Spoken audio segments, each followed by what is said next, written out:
Are competition exercises the only way to compare strength?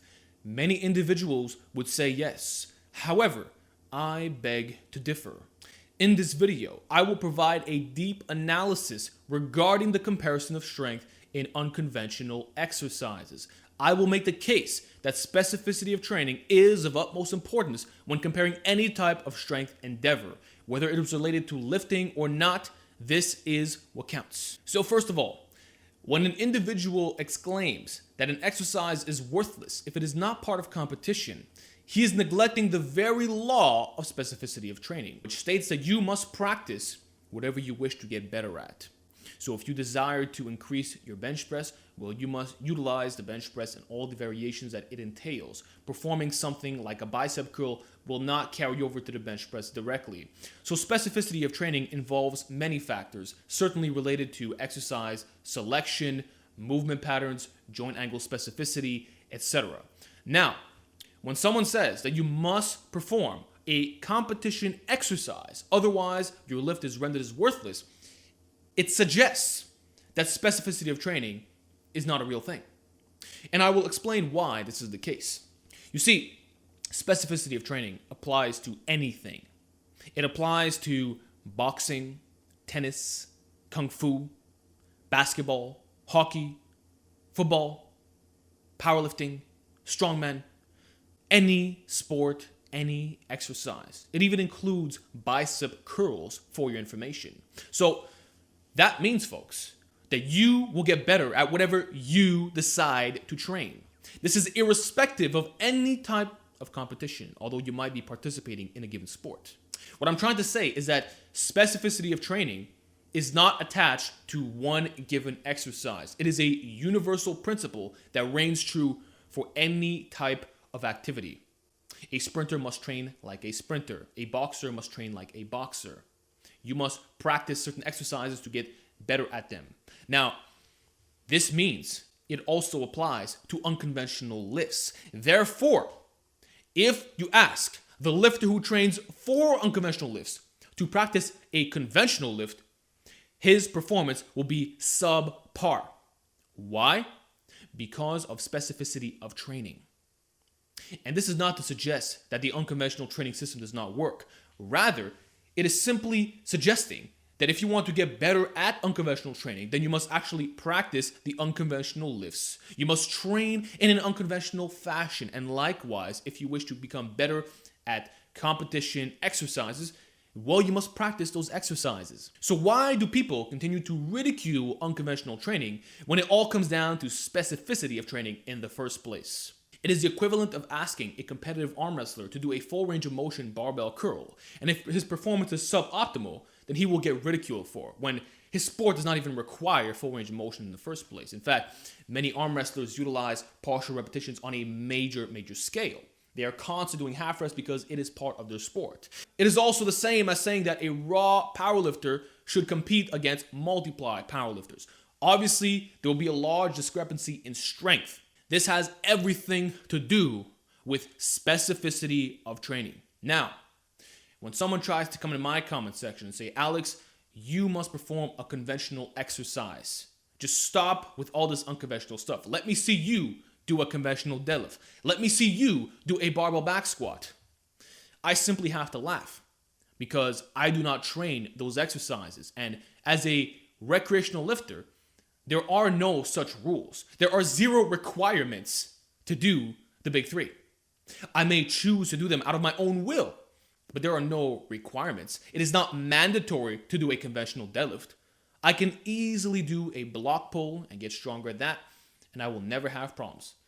I could easily do a touch and go bench press because I do not require the pause. Likewise, I can hitch on my pulls if I choose to, because I am in no such sport that states that hitching is not allowed. And you see, that is the difference. As a recreational lifter, you choose what you want to get better at. And if someone tries to tell you that your training is gimmicky or that he should perform powerlifting type exercises, well, all you have to do is bring the discussion back to specificity of training.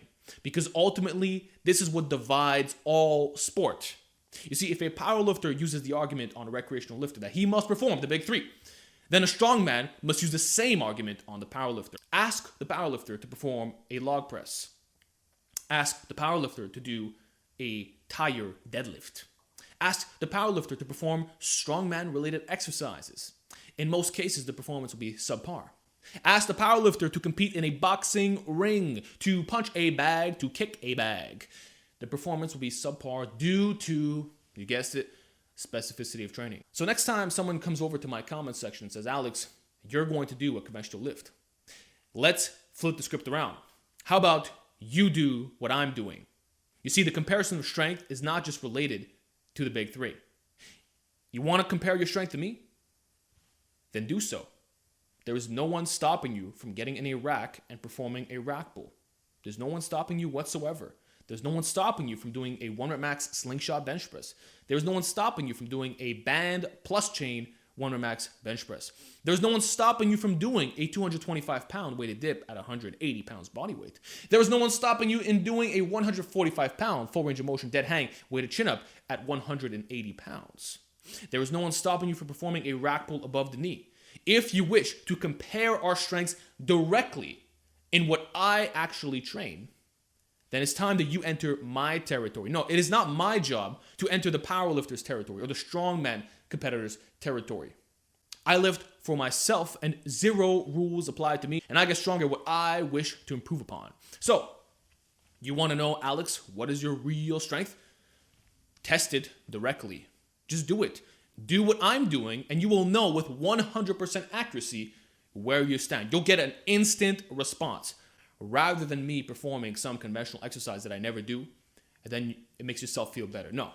If you want to be real here, we need to accept that specificity of training is key, and you have to get into my territory if you wish to compare strength directly.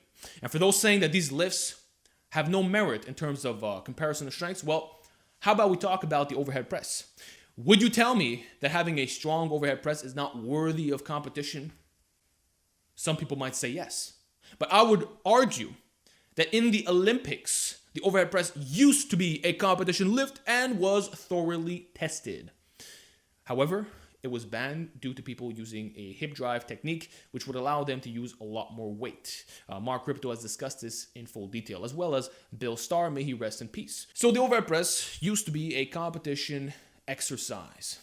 Everybody did it. It was considered one of the best of the best. Are you going to tell me that is rendered as worthless today just because it's not part of the Olympics? Really? That, my friends, is an elitist mentality. If you say that the overhead press, the comparison of strength, is worthless because it is no longer part of the Olympics, you are an elitist and you have no business being part of real fitness. And I cannot respect someone who wants to instill dogmatic beliefs in other lifters. I'm a very open-minded guy when it comes down to exercise selection. So, the overhead press, great test of strength. One may argue that it is superior to the bench press for testing strength, but it's not part of a formal competition.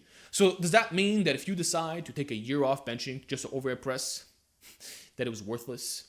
That now you're less of a man? That now you have become weaker because you decided to focus on an exercise through specificity of training?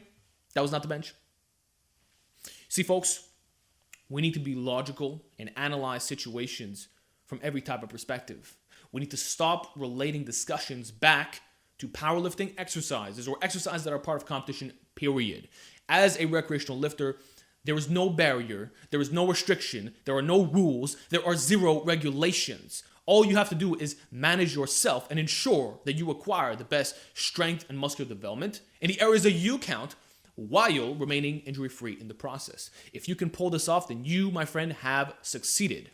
That's all that matters at the end of the day. And finally, I would like to mention that the comparison of strength is not a requirement in the first place. If you truly lift for yourself, why are you trying to measure the size of your phallus with other lifters? It's the equivalent of saying, oh, I'm tall and you're short, therefore I am superior. Well, if that's the way you feel, so be it. But you do not need to measure your strength against other lifters because at the end of the day, your strength is the only thing that counts. It is your body. And if you actually lift for yourself, you don't need to be comparing yourself constantly, especially when you factor in drug use. Again, not everybody's the same. You could turn to other people for inspiration, and then you could see where you match up according to them, But it shouldn't make you feel like less of a man if you're not performing as well. So if you aren't on my level of performance, that shouldn't discourage you in any type of way. Rather, you should just seek to be inspired by what I'm doing and try to replicate it yourself. But the act of competition itself, I understand that competition is a part of the male psyche, but you don't have to live by it. If you actually live for yourself and you're done with that, you're done with the whole ego of, I have to measure your phallus compared to mine, well, you can do whatever you like. So that's all, folks. If you wish to compare your strength to Alex and Alpha Destiny, well, just do it. Just do it. Perform the exercises that I'm performing, see where you match up. I'm under no obligation to perform any conventional exercise. And this goes for me, Eric Bugenhagen, anybody who's doing a type of training that is not considered normal in a sense. So, I hope you enjoyed this segment. I hope that you learned a thing or two about specificity of training and how you will actually get better at what you train. Therefore, if you want to compare your strength, it has to be relevant. So anyway, give me your feedback down below. And with that, I will talk to you all next time.